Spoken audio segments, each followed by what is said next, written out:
একটু যেতে হবে, আমরা এখন আসি। আল্লাহ হাফেজ। হ্যাঁ, আল্লাহ হাফেজ। এই নাও। আমি আসছি। তোমাকে আর কোনো ক্ষমতা আমার নেই, কারণ তুমি তো অন্যের। তবে একটা সত্যি কথা বলবো, এই কটা দিন তোমার সঙ্গে থেকে সত্যিকারের ভালোবাসাটা কি সেটা আমি বুঝতে পেরেছি। তবে তোমাকে আমি তোমার ভালোবাসার ঠিকানায় পৌঁছে দিলাম। তবে কি জানো তো, এই কটা দিন তোমার সঙ্গে থেকে তোমার প্রতি অনেক মায়া জন্মেছে। অনেক মিস করবো তোমায়। ভালো থেকো। আমিও গো, এই 7 দিনের অ্যাডভেঞ্চার আমার লেবে চির স্মরণীয় হয়ে থাকবে। হালা, পল্লবী, শাবানা ও তোমাকে কখনো ভুলতে পারবো না। তোমরা অনেক ভালো গো। তোমাদের মতো ফ্যামিলি অনেক ভাগ্য করে পাওয়া যায়। অনেক মিস করবো তোমাদের। Best of luck.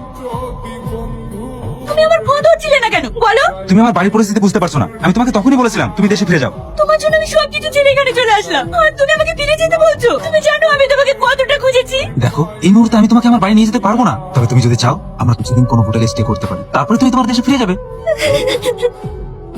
কি হলো মা, কাঁদছো কেন? না খালা, কিছু না। আমরা কি ফ্রেন্ড হতে পারি? হয় না, অবশ্যই ট্রেন হতে পারি।